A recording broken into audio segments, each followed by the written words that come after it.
And so consequently, even blacks who earn the same amount of money as whites generally have much less net wealth. You know who's come out the best under affirmative action? White women. It's really white women who've benefited the most from affirmative action. And the thing that I say is that, look, see the skin color? That's my personal cradle-to-grave affirmative action. And no matter what kind of a hardship, whatever I may have to face, as long as I've got this white skin, it gives me such a huge leg up over anybody else who is of color that it's just incredible. Since blacks were kept out of, through redlining, neighborhoods where you could buy homes that accrued in value dramatically over the years, whites benefited from federal policy that allows you to deduct the interest off of a home mortgage. And that's why 75% of all white people own at least one home, and only 48% of all blacks do. Well, why is that? Is it because black people don't want to buy homes? No, it's because of redlining, discrimination by realtors. You're talking about discrimination at banks and savings and loans, where we come in and don't have the same credit profile as a white person, but be denied a loan at twice the rate of a similarly qualified white person. So when you have those barriers of structural discrimination, it is hard to overcome that massive amount of deficits, of inequality. So there's no fair competition. The Africans were part of the trade. They sold each other. The English, I'm sure the Spanish and other nations were involved too. Africans are part of the trade. They even sold each other. Blacks owned slaves right in this country. Africans participated too. Sure they did. That's a part of what those who enslave and those who colonize, that's a part of what they do. They bring other members of the oppressed or the enslaved race into their program. But I don't think anybody would argue that Jews participated in some of that Nazi stuff. Are we going to now say, you know, but Jews participated and let's not give them anything? Come on, that argument doesn't hold water. Some white Americans say that slavery couldn't have been all that bad because there were few examples of several thousand slaves who were actually owned by African Americans prior to the Civil War. Technically, that's true, but you have to ask yourself why that was. If slavery was the legal state of affairs in a state where a freed black happened to live, then frequently, to ensure if he had been freed by his master when the master had died, but his wife or children were owned by another master, the only way he could get his wife and children out of slavery was to buy his wife and children. And so there are many cases where black men purchased their wives and technically owned them, but only because the state itself made it impossible to keep black families together if one partner happened to be free and the other partner happened to be a slave. So it's a simple explanation. Reparation is only going to divide the races even more. It's just going to create more chaos. We should look forward, not point fingers backward. Because a particular act is going to create tension, should not prevent us or discourage us from the act. The question becomes, is the act right? That's the question, not what the response is going to be. You do that later.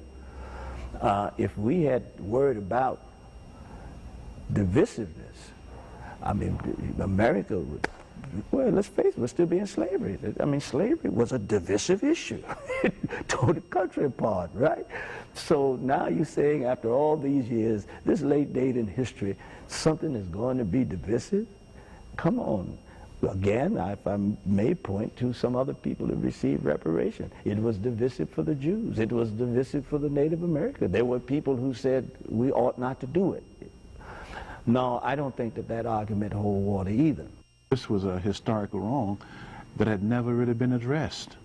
And when President Lincoln talked about binding up the nation's wounds, he was not addressing the issue of reparations for slaves, former slaves. And so I just felt, and I still feel, that this is it's a wound that has not fully been addressed. And I don't think that the real potential of this nation can and will be realized until this issue is resolved. Because a wound that's not healed properly remains a wound. And I realize that we've had many public officials talk about we want to move forward, but does not address the issue of slavery. And I just think that's just something that we must address. I say they need to pay us reparations so we can heal the soul of America. That's what reparations will do. It will heal the soul of America. It is a defining issue for the 21st century. Just like W.E.B. Du Bois said that the race was the issue, the color line was the issue for the 20th century, reparations is the defining issue for the 21st century. We do reparations right. This is the beautiful part of it. If we do it right, we can heal the soul of America. Why should I have to pay for something I had nothing to do with? You want me, a taxpayer, to pay taxes out of my hard-earned money.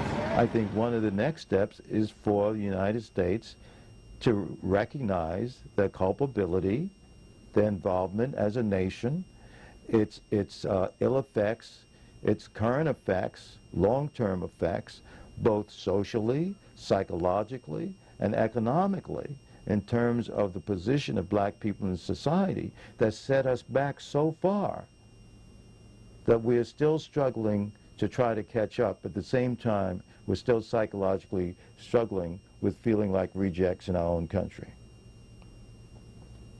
We don't all want the same things, but what we do want is justice. And what we have agreed on is that we all want reparations.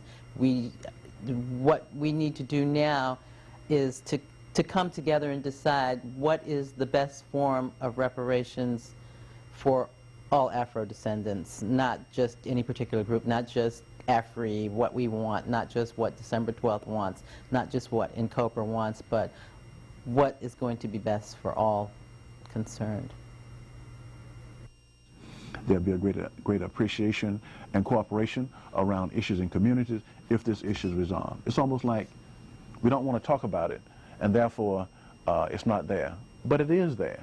And so I have, over the last years, met with individuals around the country, both black and white, and I say to them, we have an obligation to resolve it in our generation. We should not allow this issue to further divide us as a nation, or that we leave this to our children and grandchildren to address, because it's going to only get progressively worse.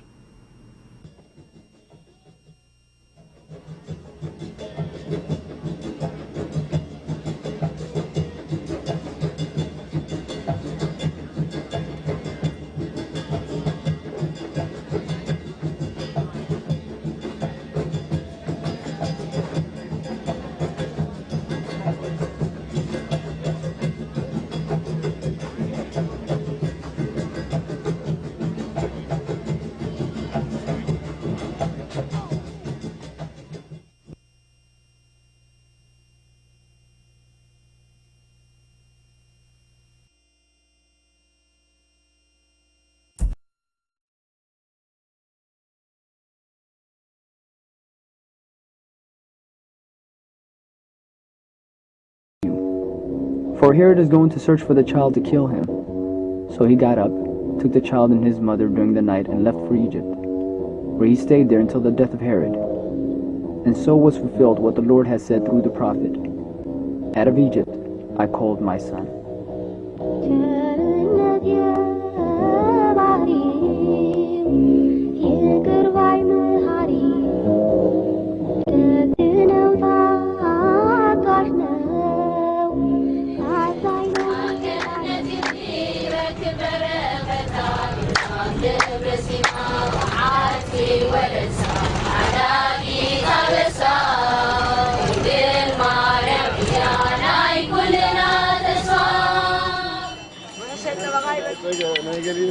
The Lord and His Holy Mother, Exitana Mariam, journeyed some 500 miles, crossed the Red Sea, passed through Eritrea, and finally took refuge in Egypt.